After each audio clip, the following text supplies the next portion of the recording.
Pokémon foram influenciados por humanos desde sempre, alguns até só existem por causa deles. E essa conexão é algo bem interessante de se pensar, porque assim, de que formas a humanidade influenciou os Pokémon, não só em como são, mas também em como eles evoluem. Primeiramente, a gente tem que falar sobre o exemplo mais claro de todos. Existem Pokémon que foram criados por humanos. Não que sofreram mudanças evolutivas influenciadas por eles, mas que de verdade foram do zero construídos por eles. Existem alguns exemplos como Porygon, Castform, Silvala e o mais famoso de todos, o Mewtwo. Esses Pokémon não se adequam nesse vídeo exatamente por eles só existirem, especificamente, por vontade humana. Eles não existiriam, não pelo menos nessas formas ao menos, se não fosse pela necessidade dos humanos que os fez fazê-los.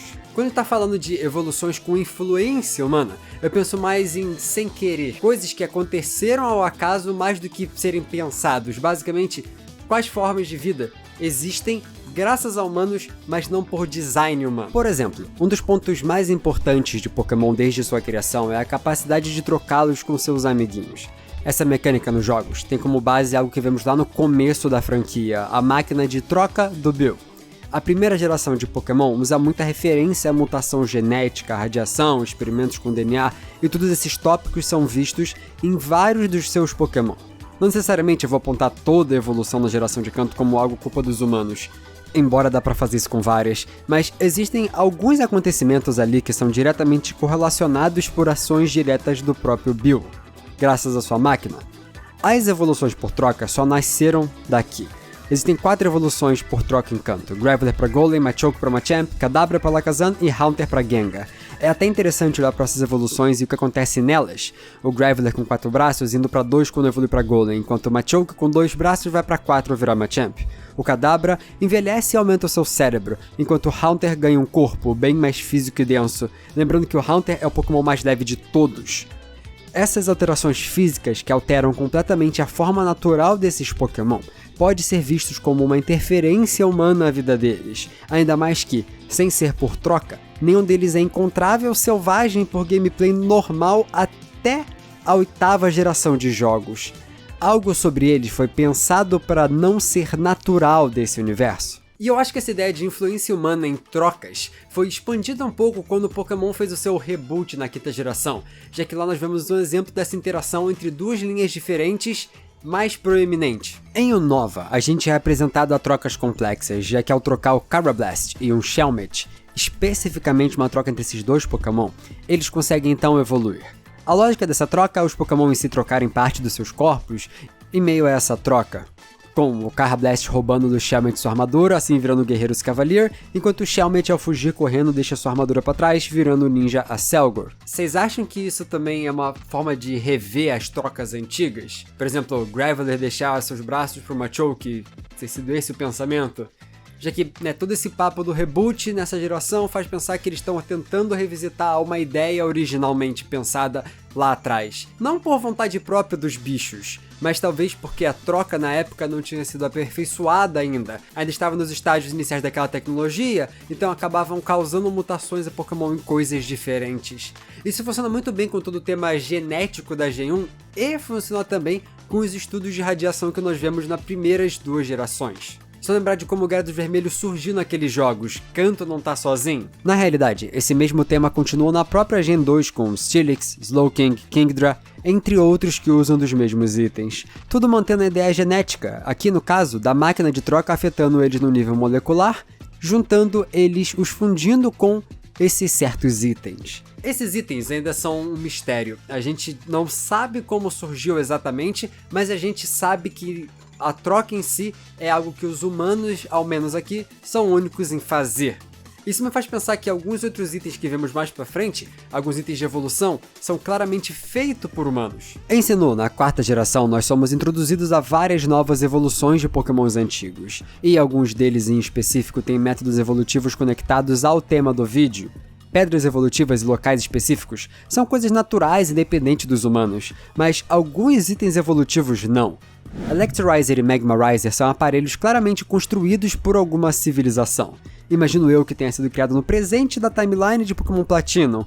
Primeiro porque essa tecnologia é claramente avançada, não sendo de Hisui, mas também porque a localização dos itens é bem específica, com o Electrizer no Vale Windworks, que é uma usina eólica, e o Magmarizer no Fuego Ironworks, uma usina de carvão. Essas localidades sendo ambientações perfeitas para entender essa questão energética. Então nós temos baterias de eletricidade e fogo que foram construídas no presente por algum motivo.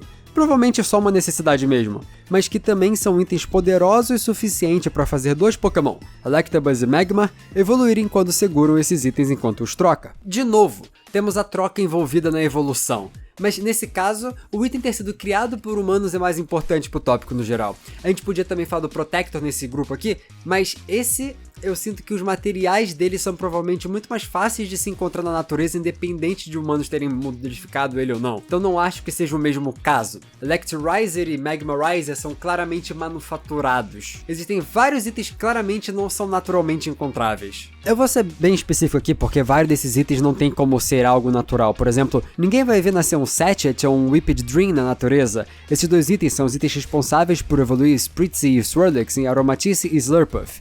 Um desses itens sendo um saco de perfume e o outro um doce. Então, a linha de produção humana afeta diretamente os Pokémon. Coisas que a gente faz e cria de novos pode acabar proporcionando novas evoluções a Pokémon já antigos.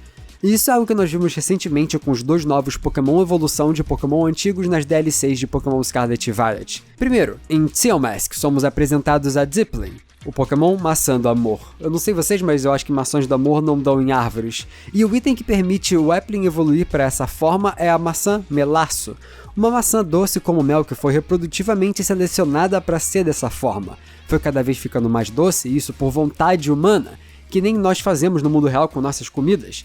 Nós, com o poder da ciência, escolhemos ao longo de anos as frutas que vemos hoje. Por exemplo, olha aqui uma banana original, e compara com o que você come. O que temos hoje é fruto de muita ciência.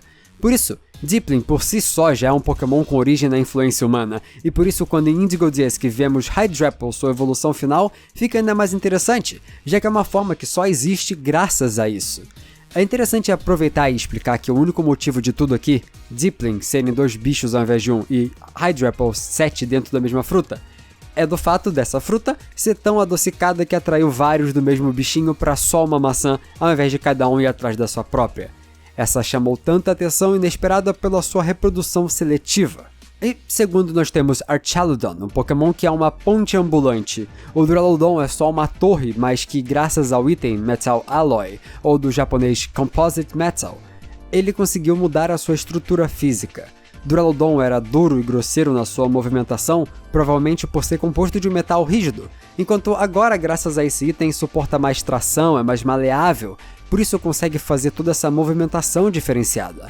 A evolução tecnológica proporcionou formas diferentes para esses animais continuarem evoluindo e mudando, independente de uma necessidade própria, já que tudo é por causa dos humanos. Nem só de coisa boa a evolução com humanos é capaz. Existem Pokémon que só existem por coisas não necessariamente agradáveis, como morte. Existem Pokémon como Yamask e Phantom, Pokémon fantasmas que são ditos terem nascido da morte de humanos diretamente, que são uma conexão aqui. Sendo verdade ou não, existem Pokémon fantasmas suficientes nessa franquia pra gente dizer que com certeza pelo menos um deles só existe por causa de humanos.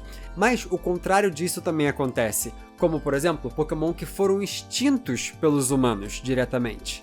A gente tem um vídeo aqui sobre as extinções das formas de Hisui pra poder você ver, além de outros vídeos que a gente mencionou nesse vídeo aqui também. Então tem essas opções aqui de vídeo pra você clicar pra ver mais coisas.